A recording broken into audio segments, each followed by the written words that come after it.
通警察不仅承担着保安全、保畅通、防事故的道路交通安全管理职责。侦中队叫。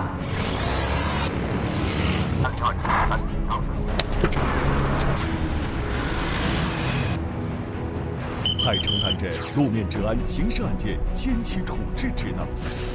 就这个东北拐角。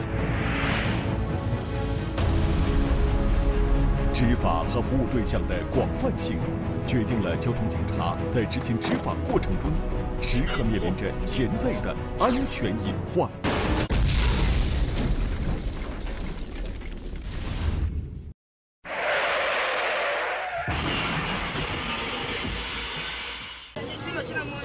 摸你来，喂，坚持了，摸你来，快点，赶快到有你。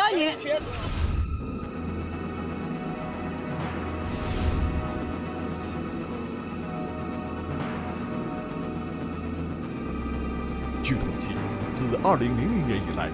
全国每年因路面执勤执法牺牲的交警和辅警近30人，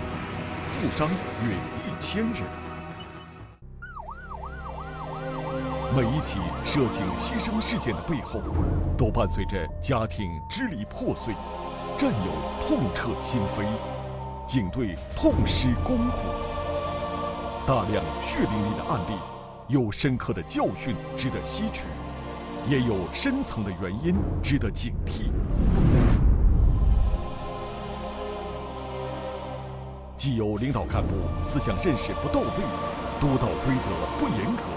忽视安全防护工作，防护装备配备不足；也有交警和辅警安全意识薄弱，自我保护常识欠缺，安全防护规定不落实，教育训练不重视，应急处置技能不强等原因。为了落实公安部党委关于切实加强人民警察执勤执法安全防护工作的重要指示精神，进一步强化广大交警、辅警的安全防护意识，加大安全防护装备的投入和保障，提高交警、辅警处置突发事件的能力，预防和减少因防护不到位引发的执勤执法安全防护事故。公安部交通管理局起草了交通警察执勤执法安全防护实训示范教程，并在此基础上拍摄了本教学片，供各地学习借鉴。第一部分，交通勤务中的安全防护。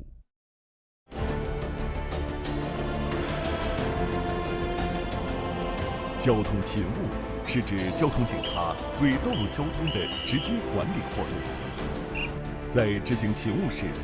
路面警力主要面临的危险源是车辆的撞击和不特定人员的攻击。我们根据防护与执勤并重的理念，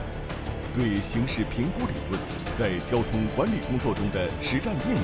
进行展示。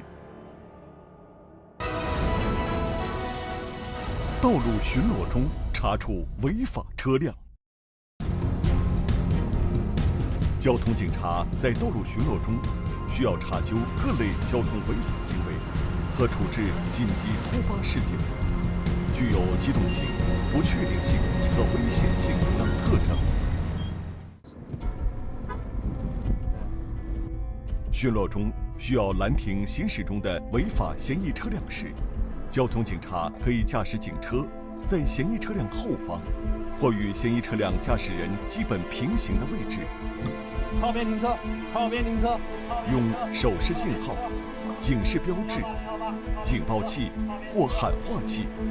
引导嫌疑车辆至前方安全地带靠边停车接受检查，或利用前方交通信号灯阻滞交通流，迫使嫌疑车辆停下。嫌疑车辆停下后，交通警察从右侧和中央后视镜确认后方安全后，警车在嫌疑车后方约1个车身距离处，以20至30度倾角斜停，车头朝向道路中心。警车的中央后视镜位置与嫌疑车辆左侧边缘重合，为现场警力预留安全通道，同时便于警车快速驶离。警车协停扩大了掩体的防护区域，利用警车车身标志增大了示警面积。更重要的是，极端情况下可以分解后方冲击力，避免车辆尾随相撞后直接冲入执勤执法区域。当嫌疑车辆停放位置偏右时，警车可以顺向错位停放，警车中央后视镜位置与前方受检车辆驾驶人位置保持平齐。无论警车协停或错位停放，其前轮均应转动约10至30度。交通警察在下车前，向左或向右转动方向盘，但应避免转至极限，防止被撞击后发生侧翻。警车停下后，保持警灯和危险报警闪光灯的开启，并采取驻车制动。驾驶人一侧的警力从左侧后视镜确认后方安全，再用右手开车门，从门缝确认安全后迅速下车，避免在警车两侧过多停留。警车上的所有人员应当一起下车参与检查。现场警力保持戒备姿势。嫌疑车辆停放位置偏右时，可以从两侧接近。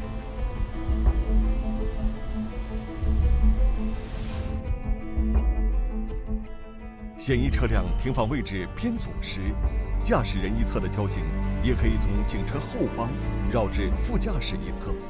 与另一名警力从同一侧接近，便于配合并远离交通流。接近时，交警应注意观察车内情况，行进中检查后号牌，按压尾箱，确认是否关闭，示意驾驶人降下车窗，熄火，采取驻车制动，出示证件，正对车辆 B 柱保持1米以上距离。副驾驶一侧的警力查看各类标志、前号牌后进行警戒，同时注意观察驾驶人的双手。最后，驾驶人一侧的警力确认车辆 VIN 标志状态。根据需要，现场警力可以要求驾驶人下车接受询问，询问的地点优先选择在警车前方的路侧安全位置，并利用受检车辆或警车的引擎盖、尾箱盖制作法律文书。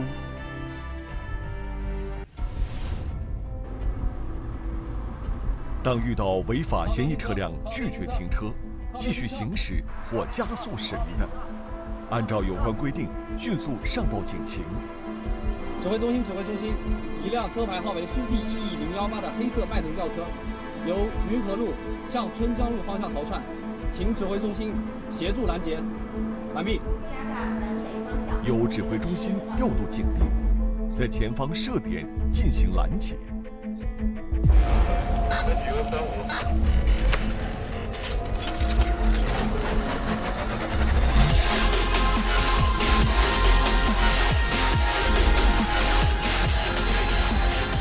交通警察驾驶摩托车巡逻时，危险系数高于驾驶汽车。需要拦停违法嫌疑车辆时，要适度延长压缩距离，适时使用手势指挥后方车辆变道或避让。在确认安全后变道和停车。停车时，摩托车在违法嫌疑车辆后方约1个摩托车车身距离处协停，车头朝向道路中心，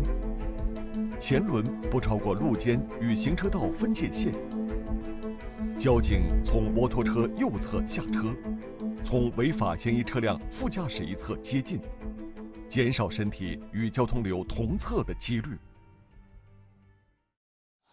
在道路巡逻中查处违法车辆，以刑事评估原则为基础，还需要把握以下重点：一、防御性驾驶。警车避免在道路上急停、急刹、急变道，随时保持对路面动态的预判性观察。二、安全停车。警车要选择安全的位置停放，同时要利用警车构筑掩体，为执勤执法行为提供必要的安全空间。3、安全接近。交警应在评估后选择合理的检查路线、站位和避险空间。接近过程中应注意回头观察来车，确保安全开展执法工作。定点勤务中查处违法车辆。执行定点勤务时，应当着装醒目、规范，便于交通参与者识别。现场警力尽量面对来车方向，并避免进入车道内，避开车辆驾驶人的视线盲区。在普通道路上定点执勤时，应不少于2名警力。按规定佩戴警用腰带、腰包、反光背心、对讲机、警棍、手铐、催泪喷射器、执法记录仪、警务通等单警装备。夜间定点执勤时，还应当携带手电、个人方位灯、发光指挥棒等主动发光装备。执勤执法车辆应当携带足量且合格的反光锥筒、诱导屏、警示标志、现场闯入预警设备、补充光源等。遇有冰雪等恶劣天气，应在警车上安装防滑链或使用防滑轮胎。定点勤务中应优先选择平直、视线良好、路侧空间充足的平地和具备避险路线、不干扰交通流且有视频监控覆盖的区域设置执勤点，尽量避免选择桥梁、高架道路、交叉路口等交通流过于密集的点位，以及隧道、弯道、坡道、临水、临崖等复杂路段。非特殊情况，避免在低能见度或恶劣天气条件下开展交通违法查处工作。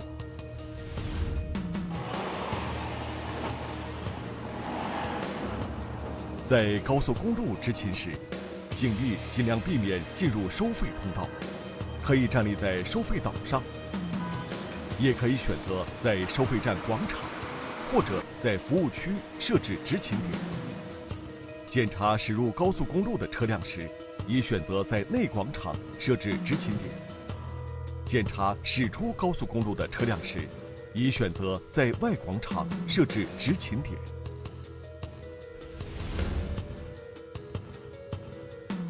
设置执勤点时，应当在来车方向设置各类发光、反光警示标志，并可以设置水马、反光锥筒等路障，压缩被检查车辆的行驶空间，使其主动降速。执勤点应当进行区域划分，分别设置预警、引导、缓冲、检查等区域。执勤时要对周边环境进行动态评估，根据现场情况自行设置掩体，或寻找距离较近的掩体，选取最优的避险路线，以备不测。在执勤点中，违法嫌疑车辆驶来，一名警力在警戒区内面朝来车方向发出靠边停车信号，随后退至警戒区内路肩上，等候车辆停下。在此期间，人员避免进入受检车辆的行驶路线中，并避开驾驶人的视线盲区和内轮差。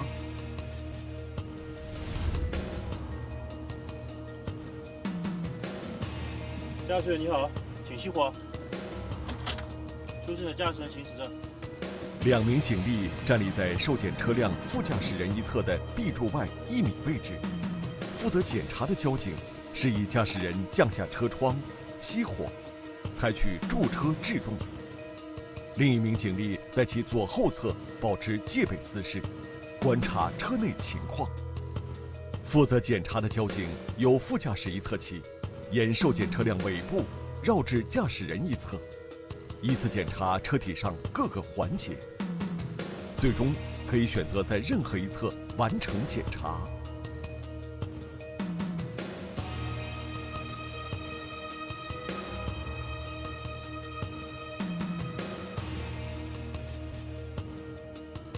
谢谢你的配合。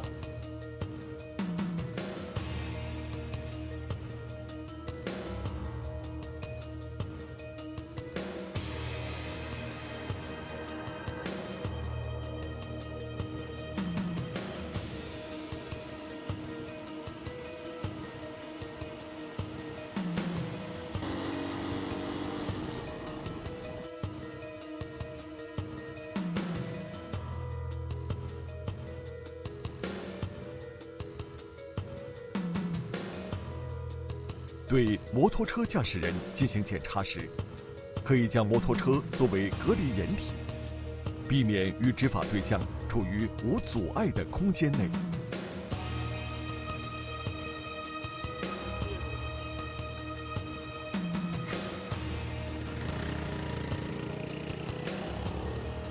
检查中，除机动车驾驶人驾车逃跑后可能对公共安全和他人生命安全有严重威胁以外，交通警察不得驾驶机动车追击，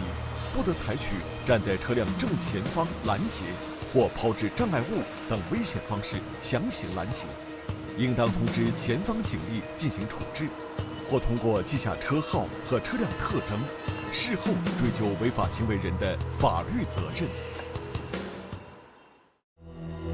大型交通安全执法站多设置在公路沿线，在检查站中，2名警力站立在检查通道的两侧。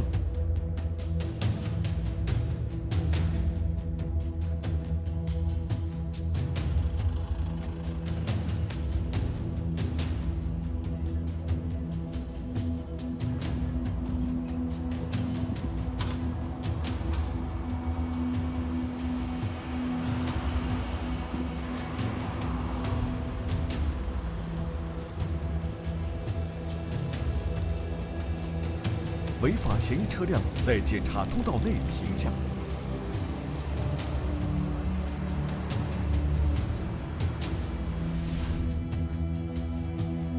检查中，交警不得贴近车门，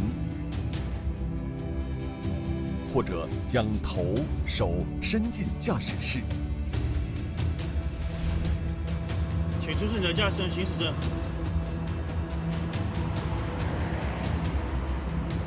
双手放在方向盘上。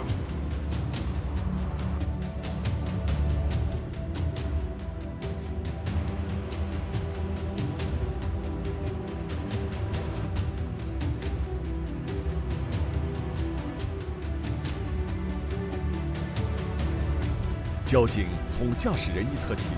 沿受检车辆尾部，绕至副驾驶人一侧，依次检查车体上各个环节。过程中，站立在副驾驶人一侧的警力承担警戒职责。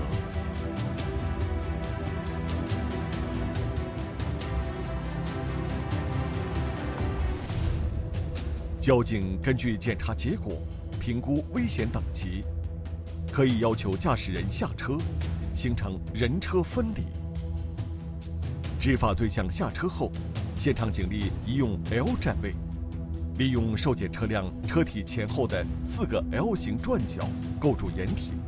增加与执法对象之间的距离，随时关注执法对象的举止。现场警力需与执法对象保持1.5至2米距离。当对方徒手、面相温和、服从指令时，距离可以适当拉近。怎么回事啊？天天拍我，天天罚款的，哪有这么搞的啊？当对方情绪激动、有过激行为倾向时，距离应当适当增加。现场警力之间要错位站立，避免在需要使用武器或催泪喷射器时，攻击角度出现重叠。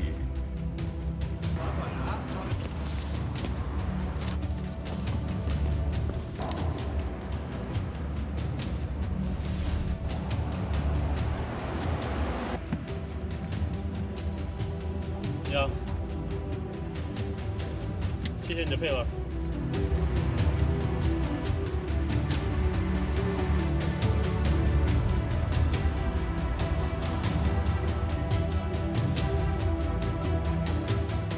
信指挥中心，一辆苏 D 牌照的黑色奥迪轿车从代步检查站向西逃窜，请予以拦截。完毕。与违法行为人阻碍执行职务、暴力性违法犯罪、群体性事件等特殊情况的，要及时向指挥中心报告，并保持联系。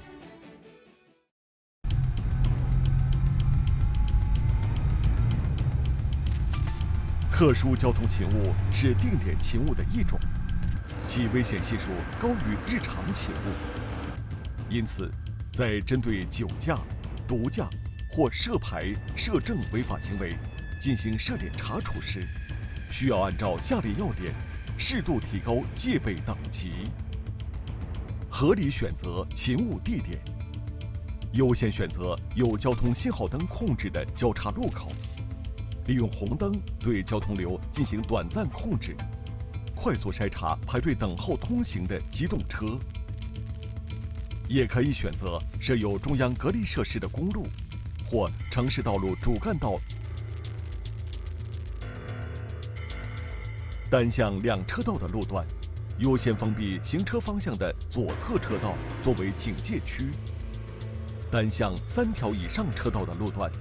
可以同时封闭行车方向的两侧车道，或封闭行车方向的左侧大多数车道作为警戒区，压缩交通流，使途经车辆主动降速接受检查。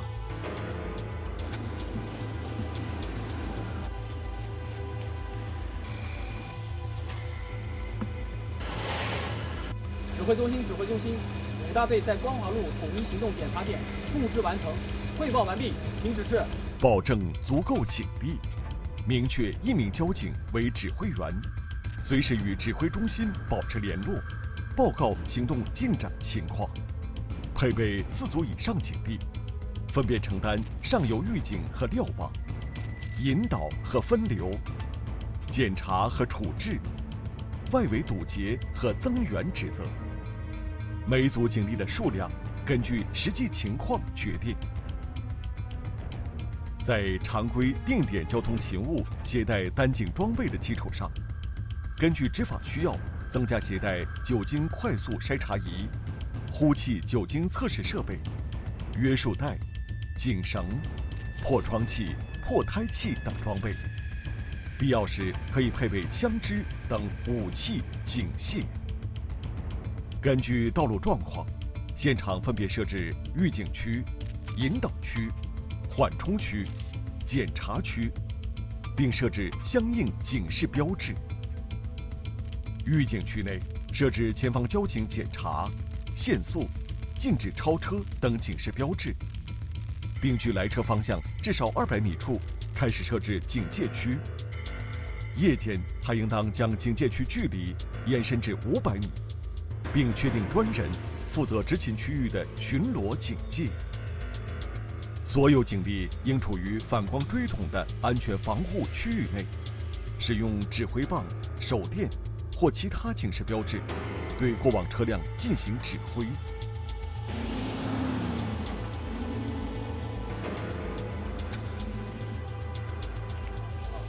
引导区内安排1名以上警力对交通流进行快速筛选，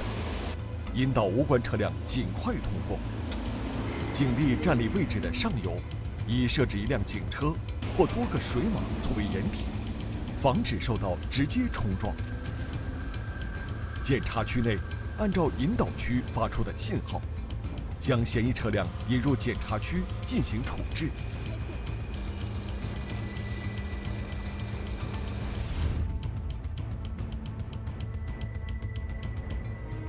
夜间使用手电等手持式照明设施的时候，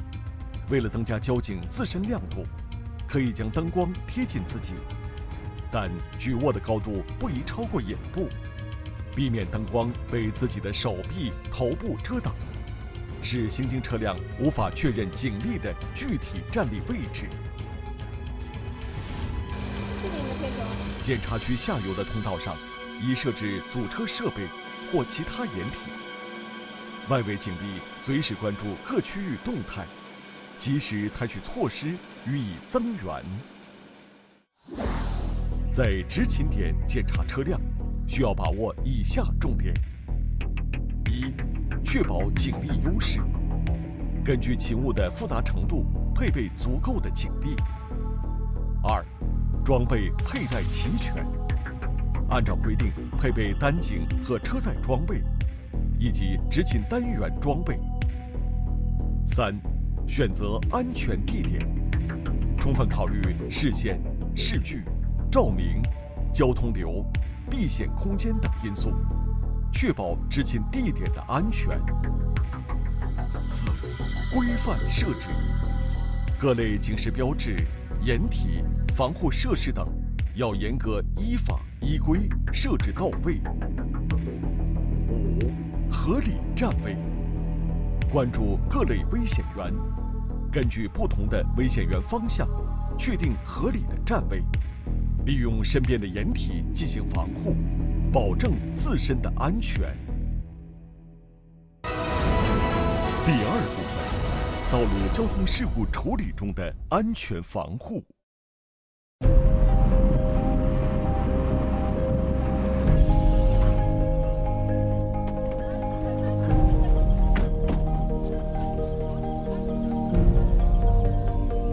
道路交通事故现场中的危险，主要来自各类车辆对现场中人员的碰撞或碾压。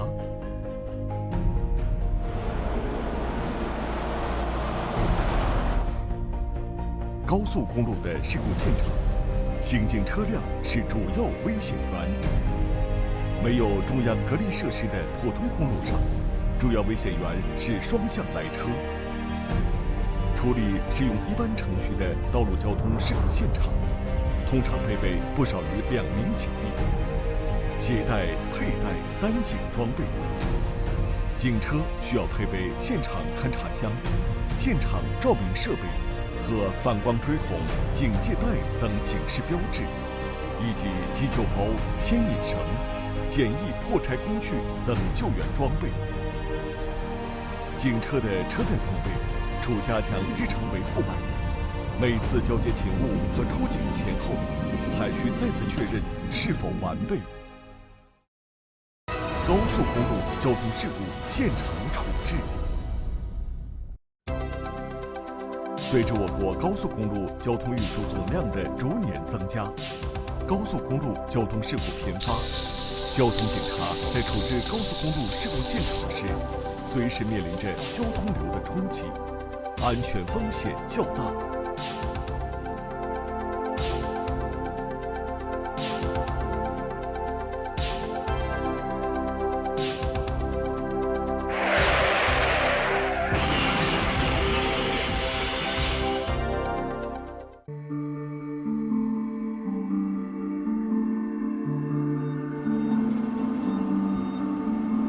此出警任务我来担任总指挥，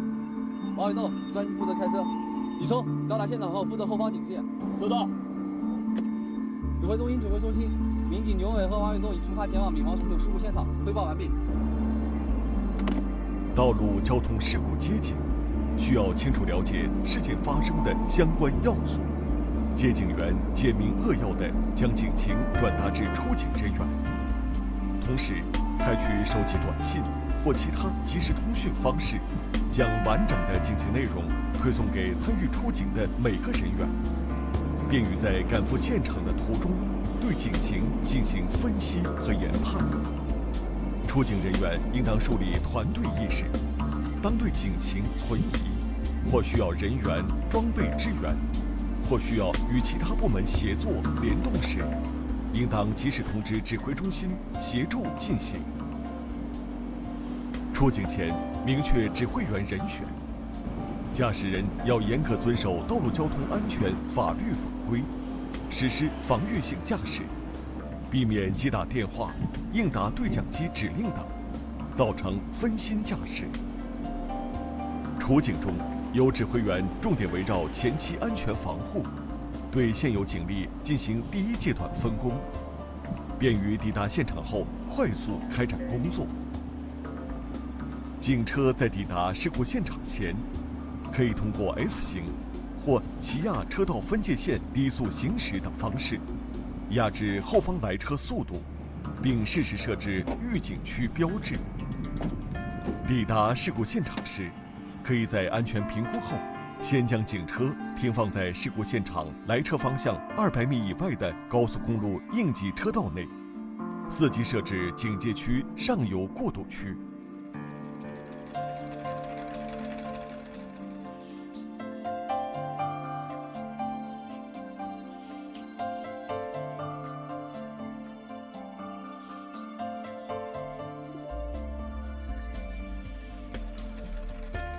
警车停下后，车上人员采取安全的方式下车。安全员在应急车道上使用警示标志警示来车。如果警车出抵现场时停放在高速公路的应急车道上，其余警力应迅速卸下部分警示标志，伺机设置警戒区上游过渡区。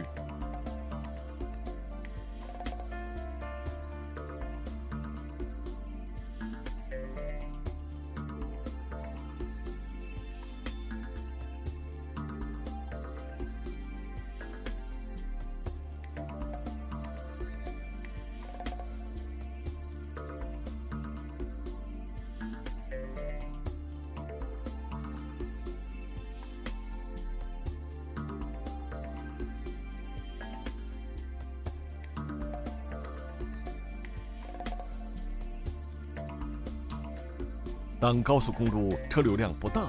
现场能见度较好时，在对交通流进行评估、确认安全后，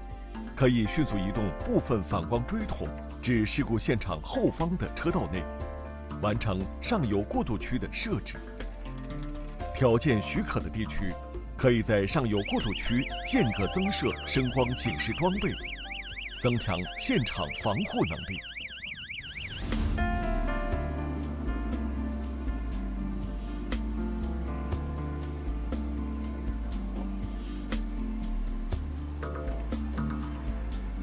也可以在确认后方安全的前提下，直接将警车斜向停放在事故现场来车方向100米以外的行车道内。如果是配备主动发光预警诱导设备的应急车辆，停放时为了确保预警效果，可以仍然沿用无倾斜角度停放的方式，但是前轮应当转动一定角度。高速公路上，车头宜朝向供社会车辆通行的临时通道，可以给行经车辆驾驶人指示行驶方向。如果警车出抵现场时，直接斜向停放在事故现场来车方向行车道内，车上警力迅速配合设置警戒区上游过渡区后，安全员由应急车道移入警戒区上游区域。警车前移至距事故现场约100米位置停下，其余警力完成对警戒区中游、下游的设置。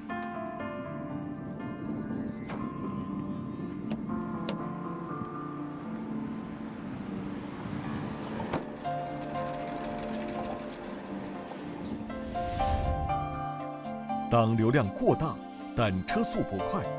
或已经因事故现场形成缓慢通行时，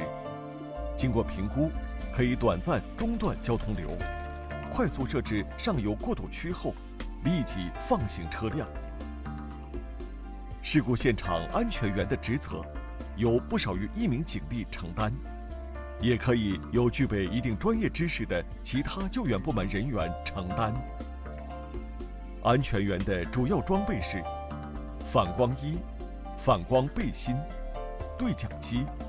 指示牌、指挥棒等。任何情况下，安全员必须面朝来车方向，集中注意力。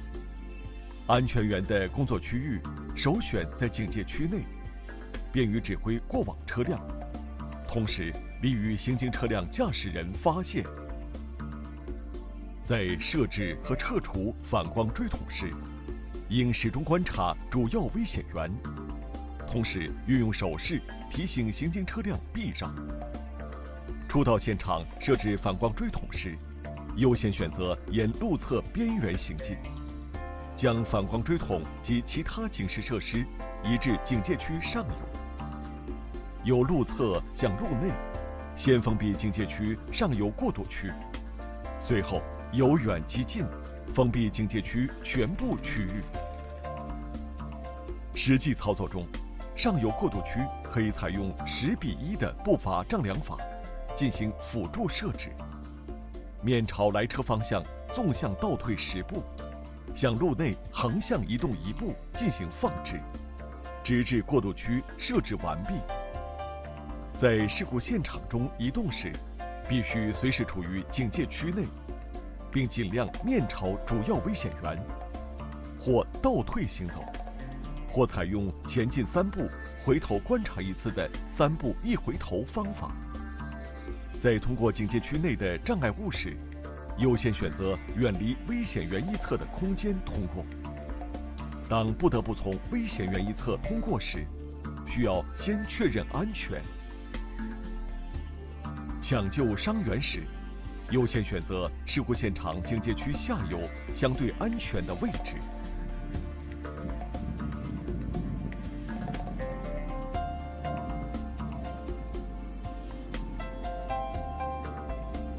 当防撞救援车抵达现场后，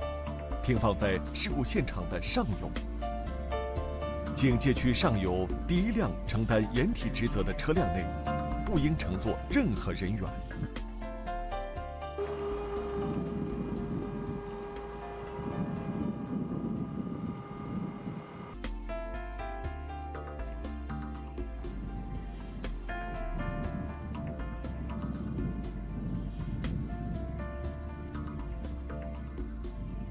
消防车抵达现场时，停放在警车的上游或下游，便于实施救援的位置，与其他救援车辆保持约30米间距。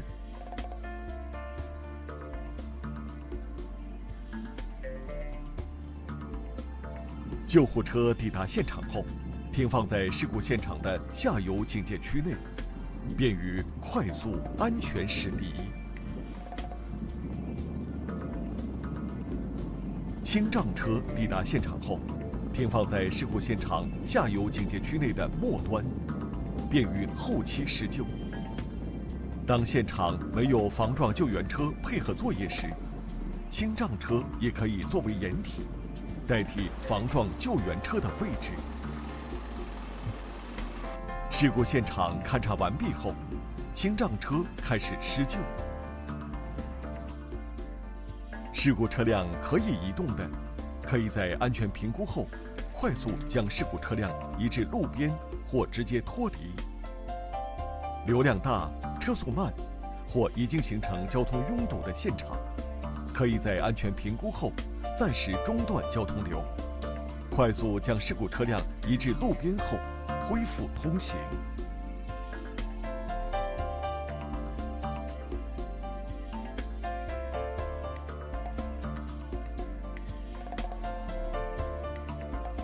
在撤除警示设施时，交警面朝来车方向，由下游往上游回收警示设施。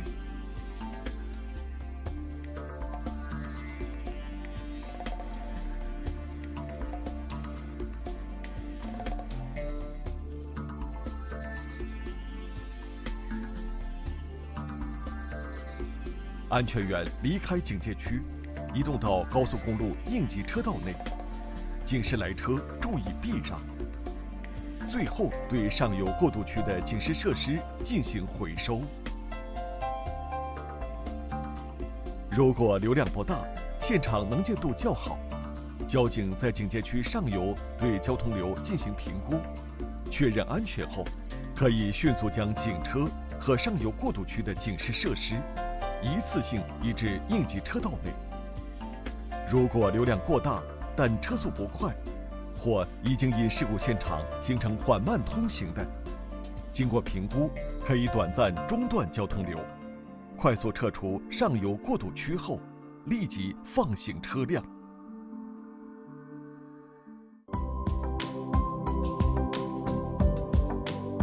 在高速公路的一些特殊现场，安全防护工作具有特殊的要求。弯道后方的事故现场，距弯道的距离小于500米时，将上游过渡区前移到入弯之前。当现场距弯道距离大于500米，小于1000米，预警标志应设置在弯道前方。下坡路段的事故现场，距坡顶距离小于500米时，应在坡顶前来车方向设置上游过渡区。当现场距坡顶距离大于500米，小于1000米，应在坡顶前来车方向设置预警区标志。隧道内的事故现场，距离隧道入口在500米以下的，在隧道入口200米外设置上游过渡区。恶劣天气及夜间，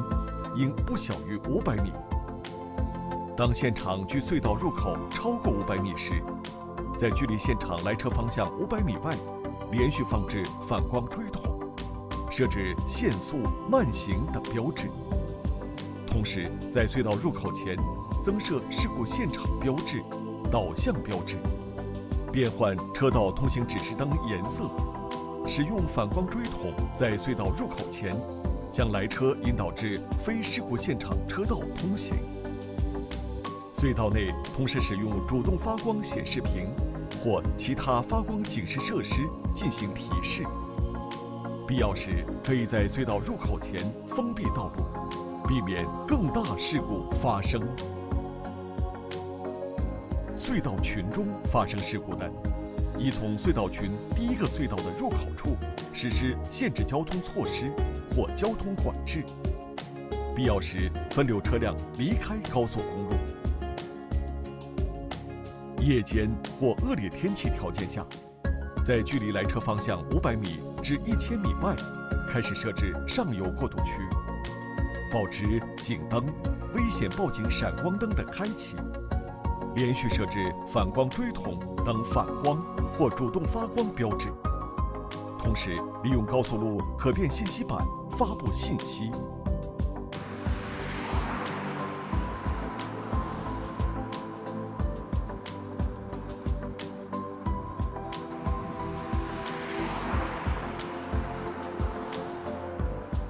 夜间的补充光源应当避免直射各方来车。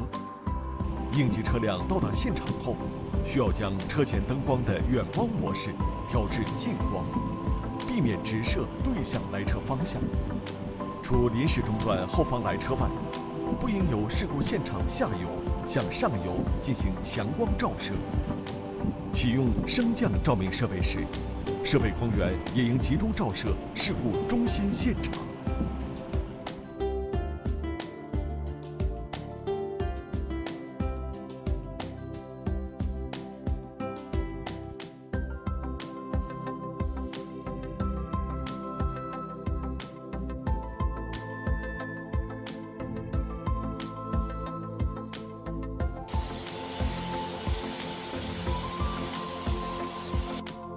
在处理涉及危险物品运输车辆的交通事故时，不要盲目进入现场，应当在1000米以外尽快中断事故现场双向交通，快速清空现场滞留的车辆人员。在环保、安监以及公安、消防等部门消除险情后，方可勘察现场。处置高速公路交通事故现场，需要把握以下重点：一、形势评估，根据接报警信息，及时评估现场危险源，提前作出判断。到达现场后，要根据现场的情况，对现场安全形势做出正确的评估，确定最优的避险空间。二、科学合理地设置警戒区，充分利用警车、消防车、清障车等应急救援车辆和各类警示设施，科学合理地设置警戒区域，及时构筑起事故现场的安全防线。三、选择安全站位，依托掩体，尽可能地远离交通流，安全而高效地开展工作。四、现场照明要符合规定，夜间等低能见度的情况下，确保照明设施齐备。5. 设置安全员，专职观察危险源动态和指挥交通流，及时发布预警信息，提示现场人员快速避险。普通公路交通事故现场的安全防护。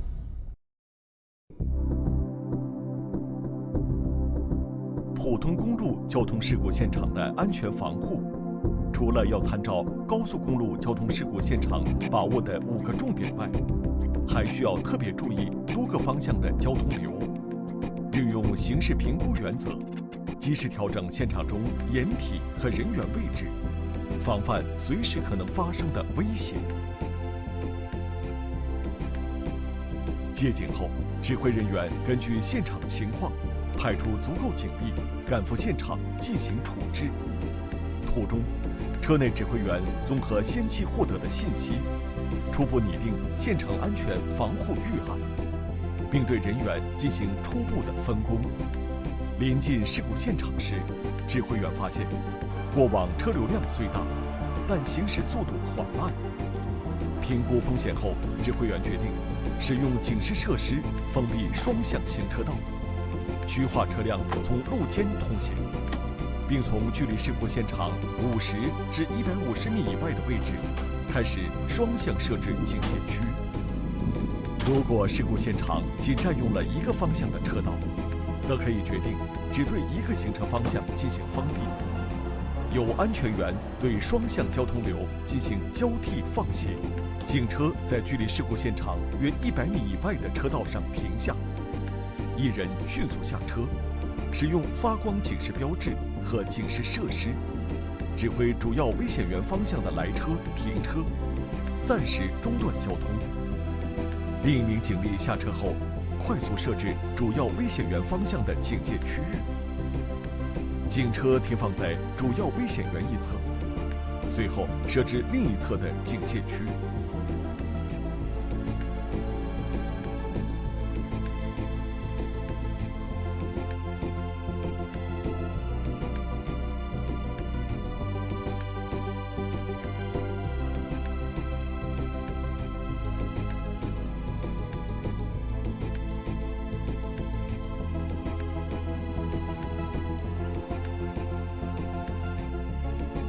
增援警力抵达后，现场指挥员根据增援警力数量进行再次分工，对双向危险源进行警戒，在确保安全和道路条件允许的情况下，可以低速有序放行车辆。警车放置在主要危险源一侧的警戒区内，距离事故现场100米的位置，斜向停放在主要危险源一侧的行车道里，车头朝向路外。由于事故现场双向存在危险源，如果现场只有一辆警车可以作为掩体，优先选择主要危险源一侧设置，另一侧加强警戒，减少人员停留。当增援警车或清障车抵达现场后，对道路另一侧进行防护。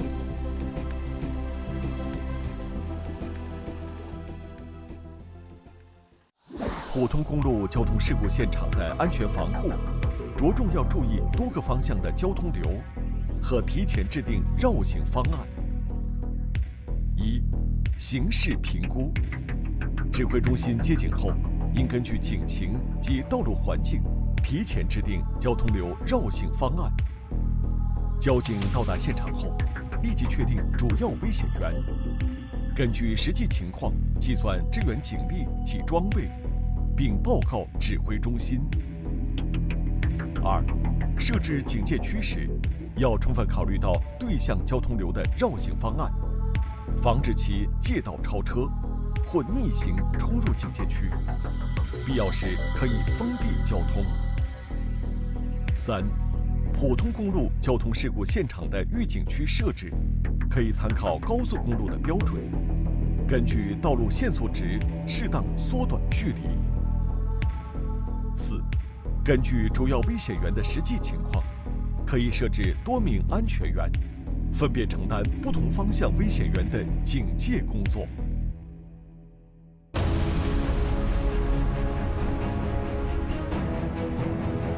各级公安交管部门必须把安全防护作为规范执法的核心，牢固树立意识培养为基础，装备配齐做保障，实训演练促提高的理念，